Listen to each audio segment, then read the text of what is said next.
करके ओम उच्चारण करते हैं। रीढ़ की हड्डी को सीधा रखेंगे, 3 बार ओम उच्चारण करेंगे, श्वास भरेंगे, धीरे धीरे जाने दें। सबकी रीढ़ की हड्डी सीधी है, आंखें बंद हैं। एक ही ध्वनि में उच्च स्वर में हम पवित्र ध्वनि ओम उच्चारण के लिए नाभि तक श्वास भरेंगे।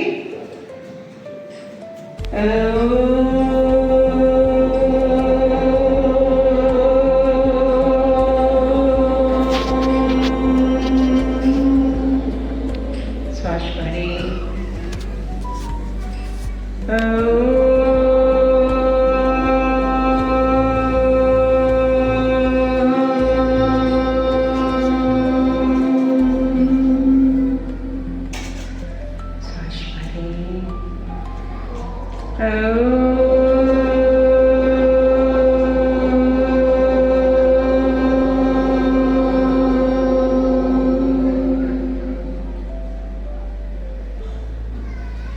गुरु ब्रह्मा गुरु विष्णु गुरुदेवो महेश्वर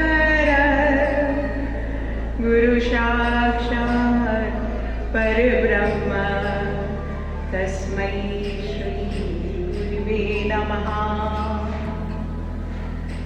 ओम श्री गुरुवे नमः।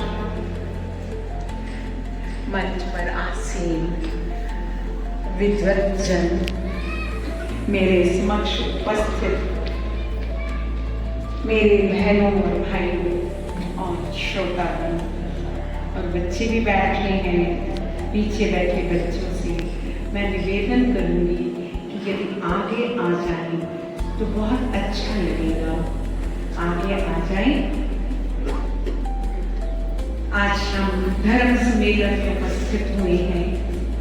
शायद आपके सामने एक पिक्चर बनी होगी कि इस बाहर जो बैनर लगा है धर्म सम्मेलन का, उसमें बहुत से बड़े बड़े कोई संत महात्मा उपस्थित होंगे। पर मैं आपको आज इस बात के लिए जागरूक करना चाहती हूँ कि जो भी व्यक्ति ने अपना जीवन सार्थक किया है या समाज की सेवा की है या राष्ट्र को समृद्ध करने के लिए कुछ भी उसके पग अग्रसर है, वो आप सच में माने वो किसी संत से, किसी महान पुरुष से कम नहीं होता। तो आज आप उपस्थित हैं, इस भाव से बैठे कि यदि यहाँ से कुछ बात की चर्चा होगी वो हमारे जीवन के लिए, हमारे परिवार के लिए, हमारे समाज के लिए और अपने पूरे राष्ट्र के लिए या विश्व के लिए एक बहुत अच्छी चर्चा होगी और हम ठीक स्थान पर आए हैं। यही धर्म का अर्थ है कि जहाँ पर व्यक्ति को विवेकशील किया जाता है, जागृत किया जाता है कि आपको जीवन में करना क्या है। आपको सिर्फ अपनी गृहस्थी पालना बहुत आवश्यक है, परंतु गृहस्थी पालन के साथ साथ यदि अपने समाज को, अपने मोहल्ले को, फिर समाज को, फिर अपने राष्ट्र को संगठित करते हैं, समृद्ध करते हैं, उससे बड़ा धर्म या उससे बड़ा मार्ग आपको या उसके लिए बनाया हुआ कदम वो उससे बड़ा कुछ नहीं हो सकता। इसी को जीवन की सार्थकता समझी जाए। आज यहाँ पर जो बातचीत होगी वो 5 परिवर्तन के लिए बात होगी और परिवार को प्रबोधन करने की बात होगी। परिवार प्रबोधन का अर्थ क्या होता है, पहले मुझे ये बताना है आपको। प्रबोधन का अर्थ होता है एनलाइटेड करना, कि परिवार को ये जगाना, झंझोड़ना, जगाना, सजग करना कि आपको कहीं ऐसी कमी हो गई है कि जहां आपको जगाना पड़ रहा है। हम सब जागने के लिए तत्पर हो जाए। क्या हुआ होगा कि परिवार को जगाना पड़े? क्या हमारी सनातन संस्कृति ऐसी थी कि कहीं कम हो गई हो, कम हो गई हो उसका प्रभाव, और फिर से पुनः उसको स्थापित करने की आवश्यकता पड़े? इसी को परिवार प्रबोधन में मैं आज चर्चा करूंगा। मेरे बच्चे बैठे हैं यहाँ पर, ध्यान से सुनेंगे। तो आवश्यकता क्यों पड़ रही है? ऐसी कौन सी विषम चुनौतियां आ गई हैं? सबसे पहले विषम चुनौती जो आ रही है बड़ी तेजी से, वो है हमारे पंजाब की, हमारे भारत की जो डेमोग्राफी है वो बड़ी तीव्रता से चेंज हो रही है। हमारे युवक जो है नशे की ओर अग्रसर हो रहे हैं। संयुक्त परिवारों का टूटना हो गया, एकल परिवारों में संवादहीनता ही हो गई है कि बातचीत ही नहीं करते बच्चे, अपने निजी मोबाइल के साथ अलग से बैठे रहते हैं। संवादहीनता खत्म हो गई है। उनको नहीं पता परिवार में कोई आज किसी को किसी चीज की आवश्यकता है। इस धीरे धीरे इस ओर बढ़ रही है। पूरे परिवार नहीं हुए, पर आने वाले समय में हो सकते हैं यदि आज हम जागृत ना हुए। हमारी वैदिक संस्कृति थी ईशावास्यमिदं सर्वम। क्या था? ईशावास्यमिदं सर्वम यत्किंच जगत्याम जगत् तेन त्वत्तेन भुंजिता मां कृतकस्य सवेन। इसका मतलब है कि पूरी कायनात में भगवान है, चर है या अचर है। चर मतलब जो जीवित है या स्थिर है, सब में प्रभु का निवास है। और जो भी यहाँ पर चीज है, चाहे वो खाने से लेकर उगाने से, प्रकृति ने जो भी हमें फ्री में चीजें दी हैं, वो सब में ईश्वर का वास है। सब जगह प्रभु है, तो उसका उपयोग कैसे करें? तेन भुंजिता, उसका भोग कैसे करें? त्याग पूर्वक भोग करें। कि यदि हमारे जीवन में, इसका सिंपल मीनिंग ये बताती हूं मैं आपको, कि यदि हमारे जीवन में कुछ भगवान ने दिया है, वो चाहे अन्न है, धन है, आप में शक्ति है, आप में विवेकशीलता है, उसका उपयोग कैसे करना है?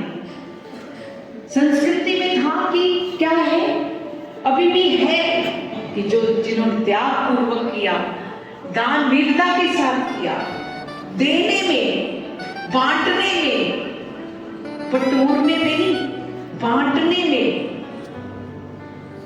सहयोग करने में जिन्होंने अपना जीवन व्यतीत किया, वो पूजनीय रहे हैं, वो सम्मानीय रहे हैं, वो उनका जीवन सार्थक रहा है। परंतु वो अपनी चाहे कितनी ऊंचाइयों को प्राप्त कर रहे हैं, पर अपनी जड़ों से जुड़े हुए हैं। आज परिवार जो है अपनी जड़ों से टूटने की कगार पर है। इसीलिए तो ये सारी चुनौतियां इकट्ठी हो गई।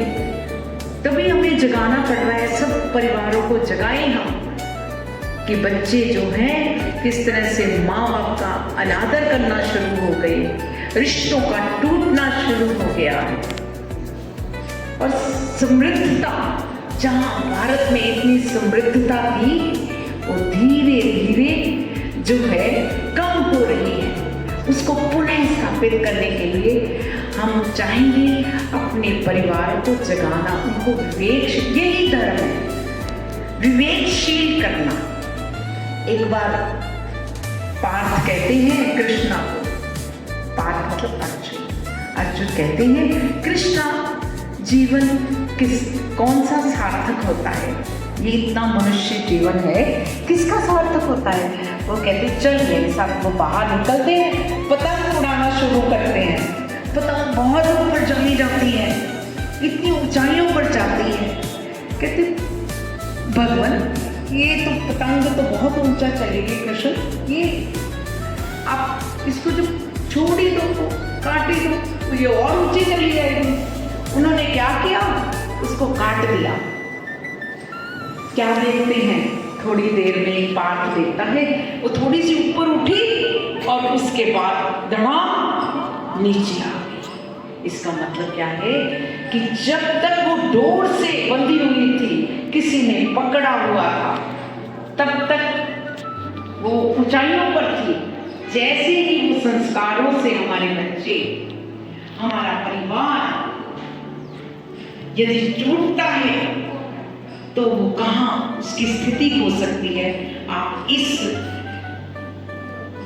घटना से, इस जो अंश मैंने कथा का सुनाया है उससे जान सकते हैं। तो करना क्या है, त्याग पूर्वक जीवन होना चाहिए। संस्कारों से, आदर्शों से जो हमारे मूल्य स्थापित किए गए हैं, बहुत सी ऐसी ग्रंथ हैं, क्योंकि एक इकाई है, मजबूत बनाने से समाज में उसकी छाप पड़ती है और समाज से ही आगे भारत देश जो है वो समृद्ध होता है। तो किसको पकड़ना है, एक गृहस्थी, एक कुटुंबी, माता पिता 4 आश्रम चलाते हैं, पता है आपको, चलाते थे, अभी भी चलाते हैं कुछ घरों में। अपने बच्चों को पालना, पहला आश्रम ब्रह्मचर्य है ना, उनको पढ़ाई लिखाई करवाना। दूसरा आश्रम कौन सा है, गृहस्थ आश्रम। अपनी जिम्मेवारियों को, अपनी सामाजिक जिम्मेवारियों को भी, अपनी पारिवारिक जिम्मेवारियों को भी, अपनी आर्थिक जिम्मेवारियों को भी माँ बाप लेते हैं, बच्चों पर नहीं डालते, अपने माता पिता पर नहीं डालते, खुद से लेते हैं माता पिता लोग सारी जिम्मेवारियां। दूसरा आश्रम हो गया। तीसरा आश्रम कौन सा हो गया, प्रौढ़ा, जो अपने घर के बुजुर्ग हैं उनकी सेवा शुश्रूषा करते हैं, उनको समय समय पर दवाई ला के देते हैं। और चौथा जो है आश्रम कौन सा है, संन्यास आश्रम, वो भी कुटुंबी माता पिता करते हैं। मैं भी भूखा ना रहूं, मेरे साथ ना भूखा रहे। कुछ सन्यासियों की भी सेवा, उनका भी पूरा सहयोग करते हैं। यदि पटियाला में सन्यासी आ जाए, कोई महात्मा आ जाए, कोई कथा हो जाए, कितने परिवार जुट जाते हैं, उनको कुछ दान देना है, उनको घर में रखना है। तो ये एक कुटुंबी, एक परिवार 4 आश्रमों को पालने और उसको वहन करने की शिक्षा कहाँ मिलती है, हमारा कुटुंब ही, हमारा परिवार ही आधार है। परंतु जब हम देंगे तभी ना, हम रामायण पढ़ाते हैं। देखो धर्म का मीनिंग वो केवल नहीं है, मैं सीधा आपको बड़ी स्पष्ट बात करती हूँ आज। ये धर्म का मीनिंग सिर्फ इतना नहीं है हम किसी मंदिर में गए और पूजा पाठ की, पर लेकिन कहीं जरूरत पड़ी आपकी, हमारी जरूरत पड़ी, हम नहीं आके खड़े। धर्म यही सिखाता है कि क्या है, पूजा पाठ करना बहुत जरूरी है। वो बच्चे कैसे सीखेंगे, उनको संस्कार देने हैं। ये पूजा पाठ भी आवश्यक है, कर्म कांड भी आवश्यक है, पर उसके साथ साथ जो सेवा का भाव है वो बहुत जागृत करने की आवश्यकता है। यही धर्म सिखाता है, विवेकशील बनाता है। विवेकशील का मतलब कि आपको what is right, what is wrong, तो कौन से मार्ग पर चलना है। क्या जीवन को धड़ाम से नीचे गिरना है? नहीं। बहुत से ऐसे ग्रंथ हैं हमारे, आप रामायण जी ले लो, आप महाभारत ले लो, आप गीता ले लो, आप श्री गुरु ग्रंथ साहिब ले लो, सबका एक एक शब्द, एक एक जो है वाक्यांश है, वो आपको मार्ग जीवन जीने की कला सिखाता है यदि आप उस पर उतरते हो ठीक तरह से। राम जी का जीवन देखिए आप, और पूरे परिवार का जीवन देखिए। राम जी हैं, लक्ष्मण है, अटूट सेवा। राम जी में कौन सा गुण है? नहीं है कर्तव्यनिष्ठ। मैं ये नहीं कहती कि आपके साथ सब परिवार में सभी राम जी बन नहीं सकते, तो लेकिन जो हमारे संस्कार है एटलीस्ट वो हम जरूर उनको दें। हम घर का वातावरण ऐसा बनाएं कि बच्चे जो हैं धीरे धीरे इन चीजों को समझे कि सिर्फ रामायण रामचरितमानस का पाठ नहीं करना, उसको एक दोहे और उसके अर्थों को समझना जरूरी है। घर में जब भी हम रामचरितमानस करवाएं तो एंड में जरूर 1 घंटा जितने भी पात्र हैं वो कैसा होना चाहिए परिवार, इस पर जरूर चर्चा करें। यदि बच्चे नहीं सुने तो उस वक्त तो सुनेंगे ही ना, उस वक्त तो ध्यान देंगे और स्वयं भी अपना चरित्र बनाने की जरूरत है कि हम जो है घर में उस तरह की व्यवस्था रखें। सबका सम्मान, अतिथि देवो भव, इसकी आवश्यकता है। गुरु ग्रंथ साहिब ले लो आप, और त्यागपूर्ण जीवन जिन्होंने किया है उनको ही हमारे समाज ने प्रशंसा उनकी की है, उनको याद रखा है, बाकियों को नहीं याद रखा। तो जरूरी है अपने परिवारों को मजबूत करने के लिए, एक परिवार एक इकाई है, उसके साथ समाज की बड़ी इकाई जुड़ती है तो जरूर जीवन बदलता है। भारत तो इतना समृद्ध था। संजय जैन की एक किताब है, उसमें उन्होंने बताया कि और साक्ष्यों के साथ यूनान च्यांग्यान जो आए थे यहाँ पर, उन्होंने अपनी किताबों में लिखा है कि कोई चोर ही नहीं था, इतना सोना लगा हुआ था घरों में, इतना अन्न धन्य था कि उसमें कोई चोर आके सबके घरों में है। तो इस तरह का हमारी वैदिक संस्कृति रही है। हम ओम नमः शिवाय जरूर करते हैं, परंतु इसका मीनिंग जानते हैं? नमः शिवाय 5 अक्षर है। न का अर्थ है पृथ्वी, म का अर्थ है जल, शी का अर्थ है अग्नि, वा का अर्थ है वायु, ज का अर्थ है आकाश। तो शिवा जो है ये 5 भूतों के स्वामी हैं। यदि आपने इन 5 चीजों में से किसी एक की भी निरादरी की, पानी का उपयोग ठीक से नहीं किया, पृथ्वी का दोहन किया, उसमें पेस्टिसाइड डाल के उसके खनिज पदार्थ, उसकी छाती फाड़ के खनिज पदार्थ बुरी तरह से निकाले और अपनी लोलुपता को बढ़ाते बढ़ाते अपने जमीन को बुरे हाल में छोड़ दिया और वायु को प्रदूषण के साथ पूरा गंदा कर दिया कि सांस भी ना हम ले सके। और शी का मतलब अग्नि, अग्नि का मतलब शक्ति, अपनी शक्ति, भीतरी शक्ति का सदुपयोग नहीं किया। और यह का मतलब आकाश तत्व, ये सारी चीजें ही आकाश तत्व में है। आकाश का तो सीना इतना चौड़ा है, बड़ा है, पूरे ब्रह्मांड में उसमें समाया हुआ है। इन सब का जब यदि निरादर करते हैं हम, हमारा एक्शन यदि कर्म जो है इस तरह का होता है तो मानो आपने क्या कर दिया, ओम नमः शिवाय नहीं किया भाई। ये 5 भूतों के स्वामी जो हैं ये देखते हैं आपका बैलेंस कहाँ जा रहा है, आप कर्मों का खाता कहाँ जा रहा है। तो इन चीजों को समझना होगा कि धर्म का मतलब क्या है, असली मीनिंग क्या, क्रक्स क्या है उसका। सिर्फ कर्म कांड नहीं, सिर्फ स्मरण नहीं है, सिर्फ जप नहीं है, अपना जीवन भी सार्थक करना है और अपने परिवार को भी इस दिशा की ओर लेके जाना है जहाँ वो क्या समझे, आदर्श समझे, वो क्या समझे, मूल्य समझे। इन जो हमारे पवित्र ग्रंथ हैं उनके मायने हैं भाई, वो दिशा देते हैं, और जब दिशा पर चलते हैं तो दशा सुधरती है।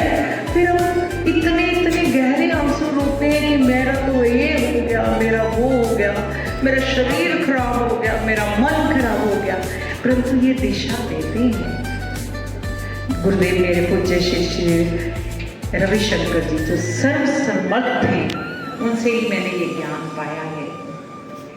उन्होंने यही बताया कि जो अधर्मी है उसको धर्म समझ नहीं आता। वो सिर्फ क्या है, वो एक जस्ट जो जैसे फ्रूट का छिलका नहीं होता, उसको तो संभाल के रख रहा है, जो उसका फ्रूट है उसको फेंक रहा है।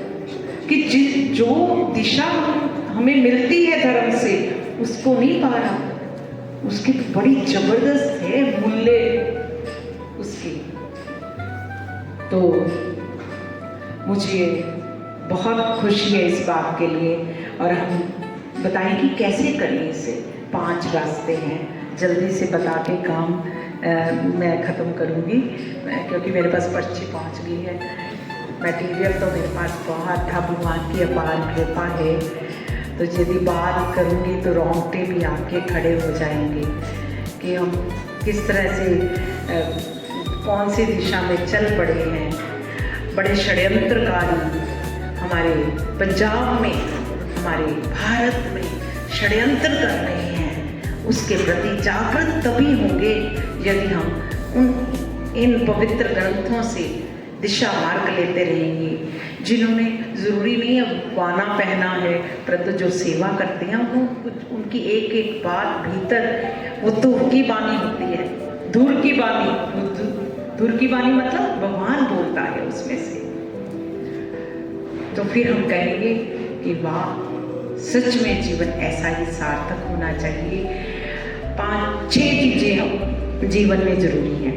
पहले क्या है, परिवार में क्या करना है, कैसे करें। परिवार में ये होता है ना कि बच्चे कहना नहीं मानते, अब सुनेंगे, कैसे करेंगे। परिवार में 6 चीज़ें अपने घर में लेके आए। पहला है भाषा। भाषा जो है अपनी भाषा बोले, अपनी मतलब पंजाबी बोले चाहे हिंदी बोले, परंतु उसमें मानसिक गुलामी ना हो कि यदि आप कहें कि पंजाबी बोलने से मैं वो जो 4 अक्षर इंग्लिश के बोलने वाले से मैं कम अंक आ जाऊंगा, ये नहीं हो सकता। आप बड़े सादर के साथ, सम्मान के साथ पंजाबी बोलें। फिर दूसरी चीज़ है वेशभूषा। वेशभूषा हमारे शादियों में क्या होता है कि गर्मी की शादी है, हम पैंट कोट पहन के, लंगोट मतलब टाई पहन के हम शादी में चले जाते हैं। इतनी गर्मी होती है, क्या ज़रूरी है? क्यों नहीं हम भारत जो है गर्म जलवायु का देश है, हम कॉटन के अच्छी कपड़े क्यों नहीं पहन सकते हम? तीसरी चीज़ क्या है, भ्रमण। हम भ्रमण करने के लिए अपने बच्चों को लेके जाएं। कहाँ लेके जाएं भ्रमण करने के लिए? कभी कभी चले जाएं, कहाँ? दुबई भी चले जाएं, सिंगापुर भी, पर सबसे पहले आपको कहाँ लेके जाना है? क्या आपने हर की पौड़ी कहीं लेके गए हैं? कहीं सरंद में जहाँ मेरे गुरु गोविंद सिंह के बच्चे चिन्हवाए गए थे, वहाँ उनको नतमस्तक हुए बच्चे आपके जाके, वहाँ लेके जाइए। सबसे पहले जलियांवाला बाग दिखाइए। ऐसी जगह पर जाते ही झरझर आंसू बहते हैं कि कितनी कुर्बानियां किए हैं हमारे देश की रक्षा के लिए। गुरु गोविंद सिंह जी 9 वर्ष के थे, अपने पिता को बोल दिया कि जाओ शहादत दे के आओ। तुमसे बढ़कर कोई धर्म का रक्षक नहीं हो सकता। और फिर अपने पुत्रों को 2 को चिनवाया, 2 को चमकौर सिंह की लड़ाई में 40 थे, वो 1.25 लाख थे। पुत्रों को भी इजाजत दे दी। वो 18 साल का पुत्र, 15 साल का पुत्र अजीत सिंह जुझार, वो दिखाई ना भ्रमण के लिए कि देखो जरा चमकौर साहब में मैं अभी 2 बार देख के आई हूँ। बहुत सुंदर उन्होंने एक वो बनाया है, वो हेरिटेज कि उसमें सारा चमकौर की लड़ाई और वो दिखाते हैं। बहुत हमारे पंजाब का, हमारे गुरु गोबिंद सिंह जी का इतिहास है। उसमें लड़ाई में किस तरह से जुझार और अजीत सिंह मारे जाते हैं, तो वो बहुत सुंदर लगा मुझे। वो दिखा के लाए ना चमकौर सिंह साहिब। फिर इसके अलावा भ्रमण हो गया जी। फिर इसके बाद और क्या करना है? पहला था वेशभूषा, दूसरा क्या था बताइए जरा? भाषा, तीसरा भ्रमण, चौथा भवन। अपने भवन में फिल्मी एक्टरों की फोटो लगाते हैं, चलो एक आध लगा दी, पर उसके अलावा जिन्होंने अपने जीवन में बलिदान दिया है, बलिदान देने वालों को सराहाया जाता है। बलिदान दिया है उनको जरूर, उनकी फोटो घर में जरूर लगाएं, अपने भवन में जरूर लगाएं, स्वास्तिक लगाएं, एक ओंकार लगाएं, भजन करें। 5वीं चीज है भजन। भजन बहुत जरूरी है। अभी भजन में आनंद आया था ना, हमारी यहाँ बहनें बैठी हुई है जो शिव मंदिर, इसी मंदिर में भजन करती है, बड़ी अच्छी तरह से करती हैं। काफ़ी मेरी बहनें बैठी हैं, भजन करती हैं, आनंद आता है। तो वो भजन घर में जरूर करें, हफ्ते में एक बार करें, एक बार भोजन करें। फिर भोजन, छठा है भोजन, हफ्ते में एक बार भोजन करें। इन 6 चीजों को लेके आए। इस भोजन भी कैसे करना है? डिजिटल के बिना, मोबाइल के बिना करें, सब एकत्रित हो। फिर मोहल्ले वालों को, रिश्तेदारों को महीने में एक बार कि हम सब, वो माहौल बन जाएगा पहले घर में, फिर रिश्तेदारों को, फिर धीरे धीरे वो एक को देख के दूसरा करता है, दूसरे को देख के फिर हमारा समाज, हमारा भारत संगठित होगा, समृद्ध होगा। और आपको लग रहा होगा ये तो बड़ा कठिन काम है। बस मैं खत्म करती हूँ। ये आपको लग रहा होगा कि ये कठिन मार्ग है, कठिन मार्ग ये है, कठिन मार्ग ये है। अनवरत लड़ रहे हैं, इन प्रबलतम आंधियों से निरंतर लड़ रहे हैं। संकल्प जो लिया है, विजय की कामना है, कर्म ही आराधना है, कर्म ही आराधना है। वंदे मातरम, वंदे मातरम। मैं बोलूंगी वंदे, आपने